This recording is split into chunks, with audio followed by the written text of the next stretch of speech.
Tilman Müller est autiste et donc neurodivergent. Pour pouvoir travailler, ce consultant en informatique a besoin d'un environnement extrêmement calme. Globalement, j'aimerais que le concept de neurodiversité soit mieux connu. Chaque cerveau est différent, et certains le sont plus que d'autres. Le cerveau de Léonie Land aussi ne traite pas les informations de la même façon que celui de la plupart des gens. Elle est atteinte du syndrome de la Tourette. Aux yeux de la société, le handicap est encore largement considéré comme une anomalie. Alors qu'en réalité, les personnes handicapées sont juste confrontées à des barrières extérieures qui les empêchent de vivre leur vie comme elles le voudraient. Les neurodivergents sont souvent mis à l'écart sur le marché du travail. Mais leur fonctionnement cérébral atypique ne pourrait-il pas être un atout ?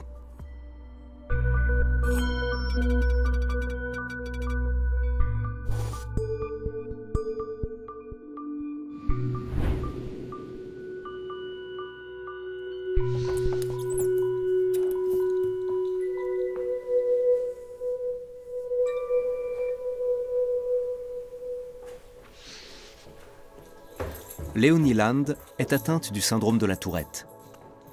Cela se traduit par des sons et des contractions musculaires incontrôlées. Ces tics ont commencé à l'âge de 7 ans. Pendant des années, j'ai eu l'espoir de me réveiller un jour sans aucun tic, parce qu'on m'avait dit qu'il disparaîtrait à l'âge adulte. Mais j'ai eu 20 ans, puis 21, puis 22, et ils étaient toujours là.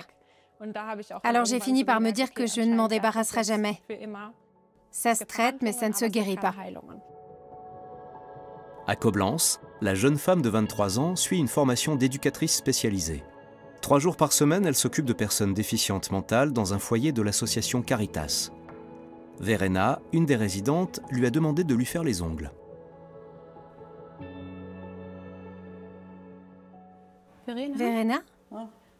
Vous avez envie de vous promener aujourd'hui? Où ça? Le long du Rhin, peut-être. L'eau est assez haute en ce moment. On pourrait aller voir les canards. Les tics de Léonie se manifestent sur différentes parties de son corps, de manière plus ou moins fréquente et prononcée.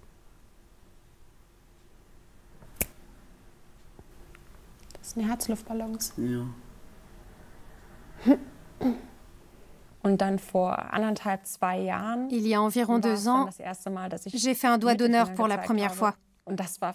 C'était ce que je redoutais le plus, parce que c'est le genre de choses que les gens vont forcément trouver étrange. Ce n'est pas quelque chose que je peux cacher facilement. Jusqu'à présent, Léonie a toujours réussi à éviter les gestes obscènes dans le cadre professionnel. Elle accompagne Sacha depuis 6 mois. Garder le contrôle de ses mains et de son visage devant lui est un effort considérable. Mon Tourette est une source de stress qui est là en permanence. Ce qui se remarque le plus, c'est vraiment les mouvements. Je peux les retenir pendant un temps, mais en définitive, je ne peux pas les contrôler. Là, je suis un peu en train de me contenir. Souvent, quand je discute avec quelqu'un, je fais des hochements de tête, vers l'avant ou vers l'arrière. J'ai ce réflexe nerveux quand je parle. Je n'avais jamais remarqué. Je fais pas attention à ça. Vous ne le voyez pas? Non. Je peux faire tout ce que je veux tant que je fais des pauses de temps en temps. Ces moments de répit permettent à Léonie d'évacuer les tics qu'elle a dû réfréner. Pendant des mois, elle a caché sa maladie à son employeur et à ses collègues, par peur de ne pas être embauchée à l'issue de sa période d'essai.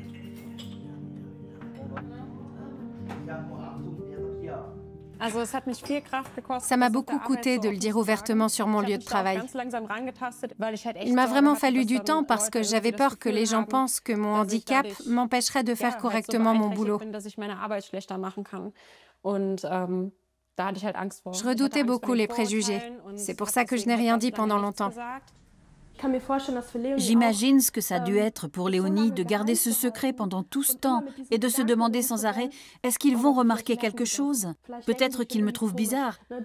Si je me mets à avoir des tics ou à faire un doigt d'honneur devant eux, ils ne vont pas comprendre ce qui m'arrive. Le syndrome de la Tourette pourrait être lié à une surproduction de dopamine. Ce neurotransmetteur stimule la pensée associative et la créativité. C'est elle qui gère tout le côté créatif. Elle fait des manucures, elle tresse des bracelets. Les activités manuelles et la motricité fine, c'est son rayon. Léonie est super intelligente. Je suis toujours impressionnée quand je discute avec elle. Après la pause, Léonie et Sacha s'attellent à la confection de porte-clés. La jeune éducatrice vient d'apprendre une technique de nouage en regardant une vidéo YouTube. Ce n'est pas très compliqué. Il suffit de tirer ce fil-là et de le passer par-dessus l'autre. Le fil est à droite, alors on va faire comme ça. Comme ça, et après comme ça, en croix. C'est ça. Je sais que je suis différente, mais si on acceptait que la normalité, ce n'est pas être tous pareils, mais que c'est plutôt avoir chacun des besoins différents, ce serait un gros progrès. En Allemagne, 10 à 15% de la population présente des troubles neuropsychiatriques, comme le syndrome de la Tourette, l'autisme ou le trouble du déficit de l'attention, avec ou sans hyperactivité. Ces personnes neurodivergentes ont une gestion particulière des stimuli et des informations. Une différence qui pourrait s'avérer être un atout, dans le monde du travail notamment, d'après le psychologue André Zimpel.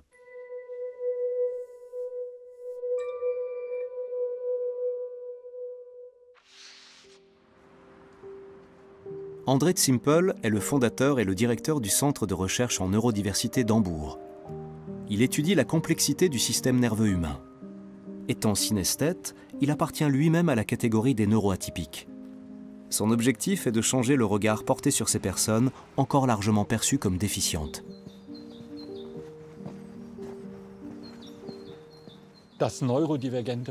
Le fait que les personnes neurodivergentes ne soient pas intégrées sur le marché de l'emploi est une grave erreur.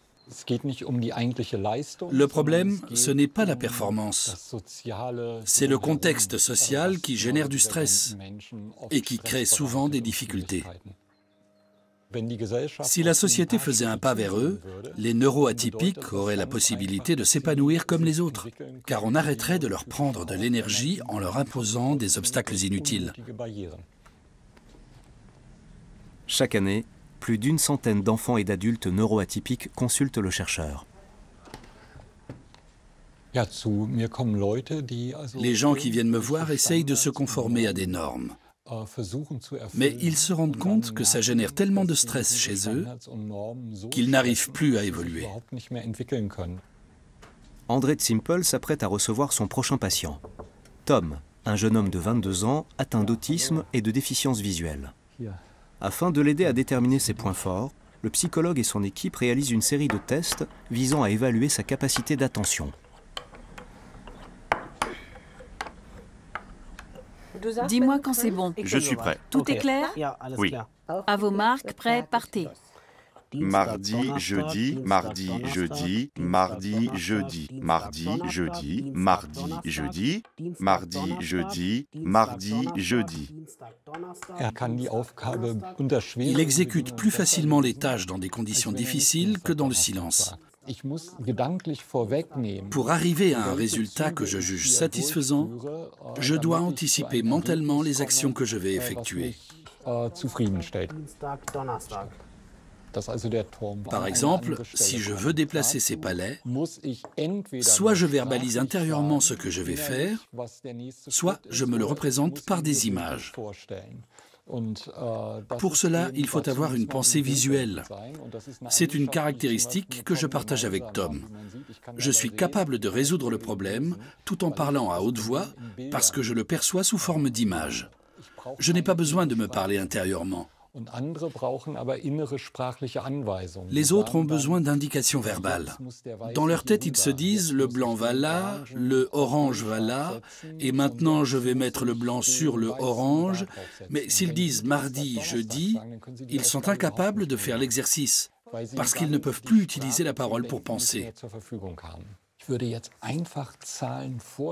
vais simplement te lire une série de chiffres, et tu vas les répéter. 4, 8, 1, 3, 2, 6, 4, 7. 4, 8, 1, 3, 2, 6, 4, 7. Il s'agit de protocoles standardisés qui s'appliquent à l'ensemble de la population. Ça nous permet de mesurer où Tom se situe et de montrer qu'il est au-dessus de la moyenne pour ce qui est de la capacité d'attention. 7, 1, 3, 9, 4. Un grand nombre de personnes figurant sur le spectre autistique ont une attention plus développée. Elles sont donc capables de faire plus de choses en même temps par rapport aux neurotypiques. À travers ses recherches, André Zimpel veut contribuer à promouvoir les atouts de la neurodivergence auprès des employeurs.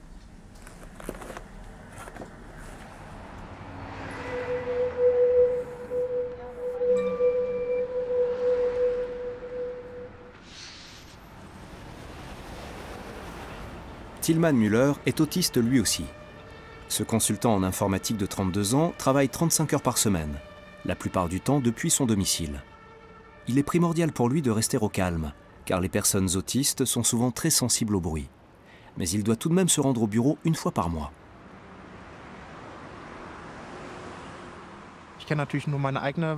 Évidemment, je ne connais que ma propre perception du monde, et je pense qu'elle est différente de celle des autres. Là où la plupart des gens se concentrent sur les choses qui leur paraissent essentielles, moi je vais être plus attentif et je vais tout percevoir. Depuis 3 ans, Tilman est salarié chez Oticon, une entreprise d'informatique dont tous les consultants sont issus du spectre autistique. Ces locaux très calmes et minimalistes sont adaptés aux employés neuroatypiques. La question de l'environnement de travail a souvent été un problème pour Tilman. Je ne disais pas forcément à tout le monde que j'étais autiste, mais je faisais des pauses un peu plus souvent que mes collègues, parce que j'en avais davantage besoin. D'autant plus que j'étais dans un endroit où je ne pouvais pas masquer mes émotions. J'étais en plein milieu d'un open space, et si quelqu'un passait un appel à côté de moi, j'avais du mal à travailler. Lorsqu'il doit assister à des visioconférences, Tilman peut s'isoler dans un bureau individuel. Bonjour Nora. La filiale allemande d'Oticon veille au bien-être de ses 95 salariés autistes. On n'active presque jamais la vidéo, parce qu'on n'utilise pas les informations contenues dans l'image. Le plus important, c'est l'audio. La webcam n'apporte rien de pertinent, alors le plus souvent, elle est éteinte.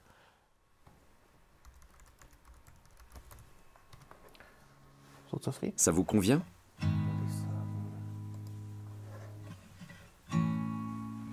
L'entreprise emploie également des coachs auxquels les personnes neuroatypiques peuvent s'adresser en cas de difficulté. Christian Kwinke fait le point avec Tilman sur les dernières semaines. J'ai eu l'impression que tu étais un peu dépassé avec ton dernier projet. Des fois, on se rend compte trop tard qu'on était fatigué depuis longtemps. C'est vrai. Mais si ça arrive, comment on peut rectifier le tir ? La principale mission de Christian Kwinke est d'aider les consultants autistes à communiquer avec leurs clients.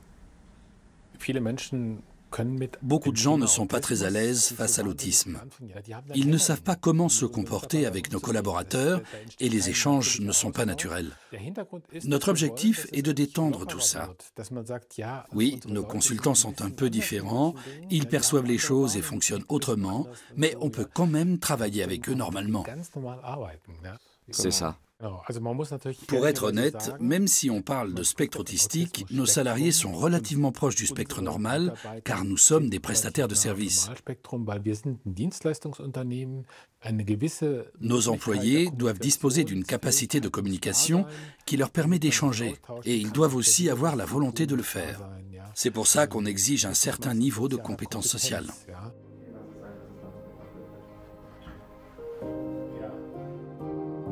À Coblence, Léonie a terminé sa journée de travail. Les porteurs du syndrome de la Tourette ont généralement une capacité d'assimilation supérieure à la moyenne. La jeune femme suit donc un cursus d'informatique de gestion en enseignement à distance, parallèlement à sa formation d'éducatrice. Elle écoute les cours préenregistrés en vitesse accélérée.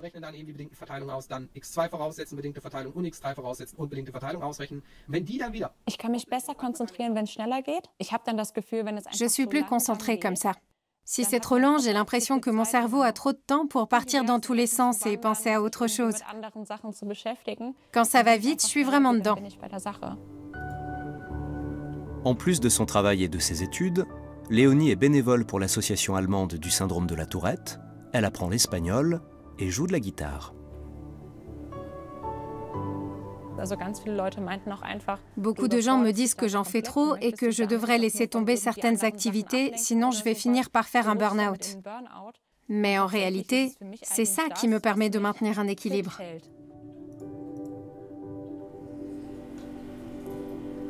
Depuis près d'1 an, Léonie vit avec son compagnon Darian. Ce dernier accepte parfaitement sa maladie, même si les tics peuvent s'intensifier dans des situations inconnues ou stressantes. Il y a des jours où c'est très lourd à porter. Mais le plus dur pour moi, c'est de ne pas savoir où j'en serai dans 2 ans. Je sais à quoi ressemble mon Tourette aujourd'hui et je sais qu'il y a encore une chance que ça s'améliore. Mais rien ne me garantit que d'ici 2 ans, je ne me retrouverai pas à déambuler dans la rue en criant des insultes. Et ça me fait peur. À l'heure actuelle, les chercheurs n'ont pas encore totalement identifié les causes du syndrome de la Tourette. On sait cependant qu'il s'agit d'une pathologie neuropsychiatrique, vraisemblablement génétique. Depuis quelques mois, Léonie teste un nouveau médicament afin de réduire ces tics.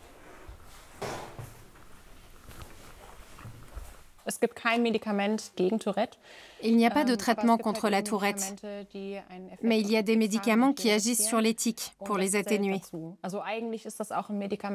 Celui que je prends sert aussi à stabiliser les personnes qui souffrent de schizophrénie. C'est un médecin de la clinique universitaire qui te l'a prescrit. C'est ça. Ça a été un long chemin. Ça a été très difficile de l'obtenir. Depuis qu'elle a commencé le traitement, ses tics sont moins visibles.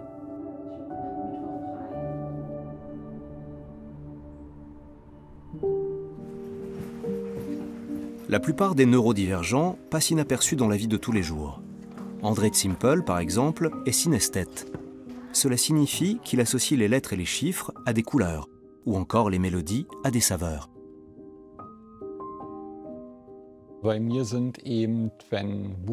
Quand je vois des chiffres ou des lettres, pour moi, ça correspond à des couleurs. Dans ma tête, chaque lettre et chaque chiffre a sa propre couleur. C'est un véritable feu d'artifice sensoriel à chaque fois que je suis confronté à des lettres, des chiffres, des intervalles de sons ou même des bruits. L'avantage, c'est que ça ajoute un canal supplémentaire à ma mémoire. Je peux me souvenir de choses que d'autres vont complètement oublier. En raison de sa synesthésie, André est plus enclin à la surcharge sensorielle, de la même manière que les autistes. Prendre le temps de souffler en compagnie de son épouse et collaboratrice Angela est indispensable pour supporter ces semaines de 40 heures de travail.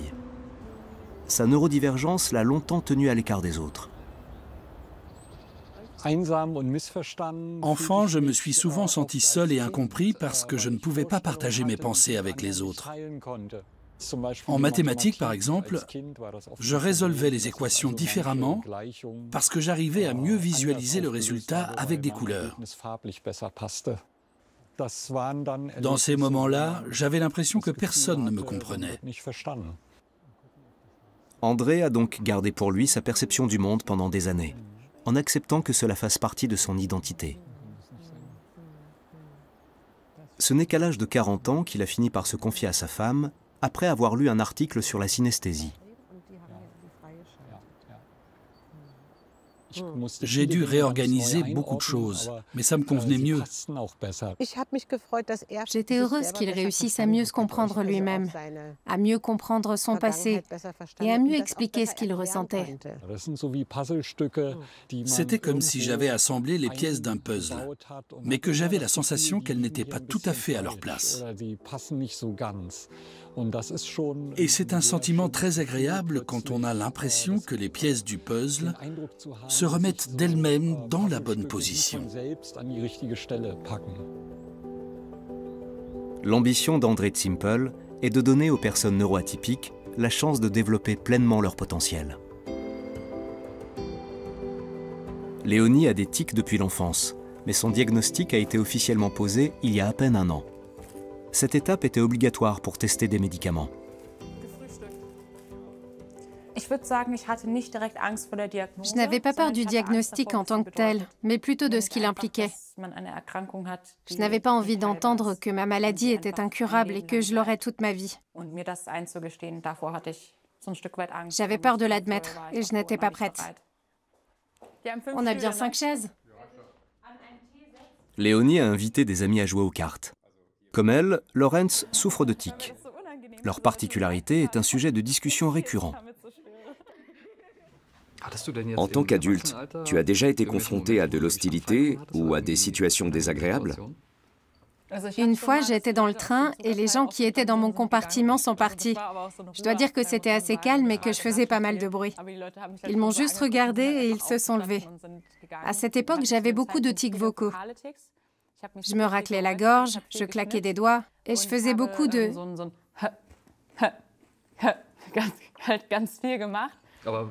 Dans ce genre de situation, si on essaie de se contrôler, c'est un cercle vicieux. On se met la pression et le stress monte. Comme on est tendu, on a plus de tics. Et parce qu'on a plus de tics, on est encore plus tendu et ainsi de suite. Ça fait un effet boule de neige. La seule situation dans laquelle je fais semblant d'avoir des tics, c'est au poker. Tu as simulé des tics, mais je ne les ai même pas vus. C'est devenu tellement normal pour moi que je n'ai pas remarqué des tics surjoués que tu n'avais jamais eu avant.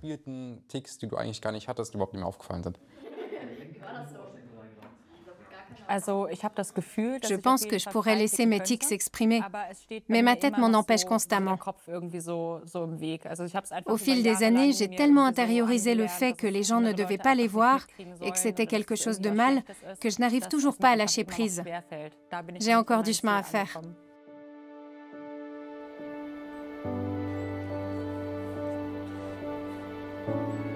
Si l'autisme augmente la capacité de concentration et la précision, Tillman a besoin de pauses régulières dans ses journées de travail. Se promener seul lui permet de s'aérer l'esprit. Quand il y a beaucoup de stimuli, ça m'aide de pouvoir compenser en me mettant en retrait. J'ai besoin de moments pour moi, afin de formuler et organiser mes pensées de manière plus claire. Tillman a compris qu'il était différent dès son plus jeune âge, et il a toujours pu compter sur le soutien de sa famille. Pourtant, son autisme a été diagnostiqué il y a seulement 6 ans.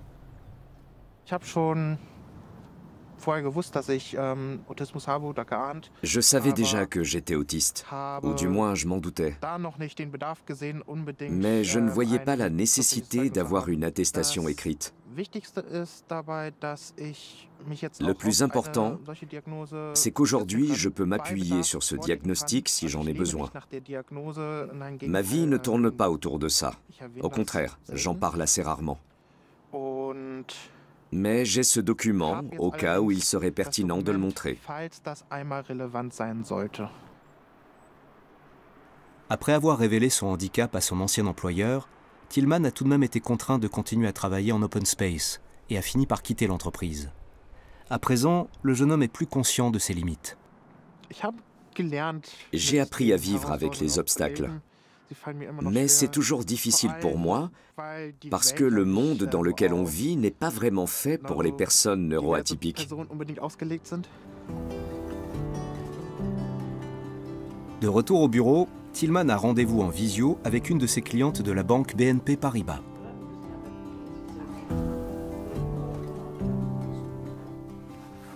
Bonjour Tillman. Tillman a coordonné la mise à jour du logiciel de la banque, élaboré des plannings et géré des groupes de travail. Je vais te faire un petit retour sur notre expérience. Mais avant ça, j'aimerais savoir comment tu t'es senti au sein de notre équipe. Je me suis senti très bien. La cliente est impressionnée par la qualité de leur échange professionnel. Collaborer avec une personne autiste a été très enrichissant pour elle et ses collègues.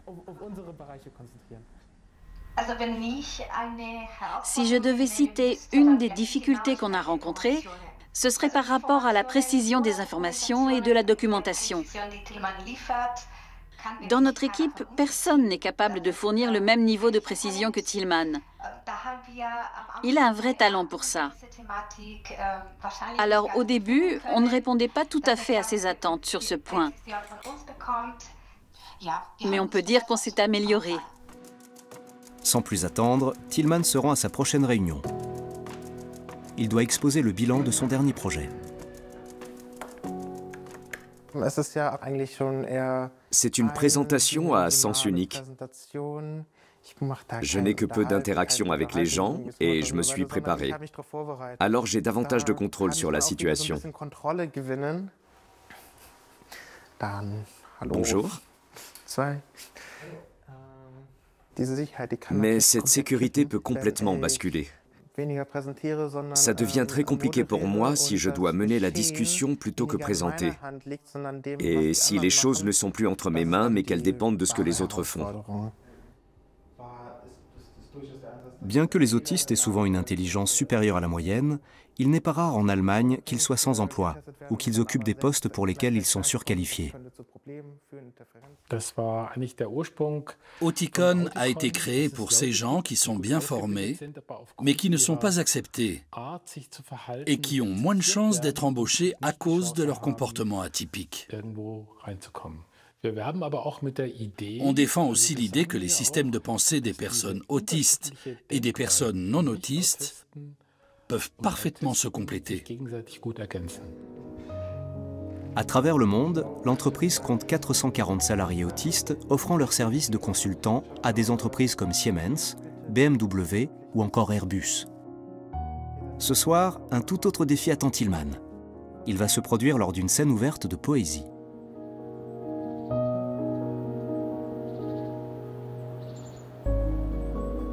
À Coblence, pour se vider la tête, Léonie pratique également le VTT avec son compagnon.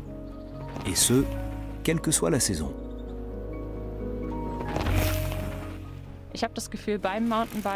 Quand je suis sur mon vélo, j'ai l'impression de ne plus penser à rien. Tout est paisible. Je me concentre sur ce que je suis en train de faire. Dans ces moments-là, je suis totalement dans l'instant présent et ma tête se repose.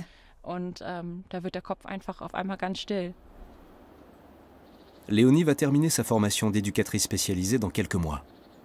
Elle ne souhaite pas cacher ses tics lors de ses futurs entretiens d'embauche.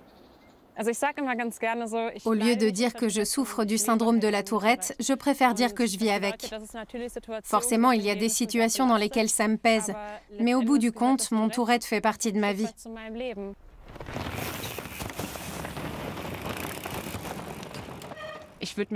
J'aimerais être perçue pour ce que je suis, et pas juste comme une personne malade.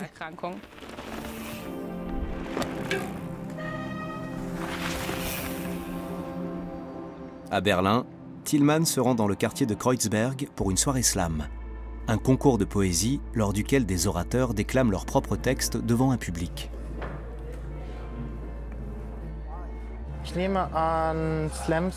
Je participe à des slams parce que j'écris des paroles de chansons. Le but, c'est aussi de sortir, de quitter ma zone de confort et de me mettre dans des situations qui me demandent un peu de courage. Faites un tonnerre d'applaudissements pour le 4e numéro de la soirée, Tillmann Fehrenbach. La chanson que Tillmann interprète ce soir s'intitule « Apprendre à voler ». Merci, merci. Comme lors de ses présentations de travail, il a préparé sa performance dans les moindres détails. Quand je monte sur scène et que j'entre dans mon personnage, je dissimule un peu ma personnalité et mon autisme. C'est comme si j'étais dans un tunnel. Gibt noch so viel zu sehen und noch ist nicht zu spät, die Welt zu entdecken und sie zu verstehen. J'aimerais que le concept de neurodiversité soit mieux connu, que les personnes neuroatypiques ne soient pas automatiquement rejetées parce qu'elles sont différentes, et que les gens comprennent qu'elles ont juste une autre manière de penser.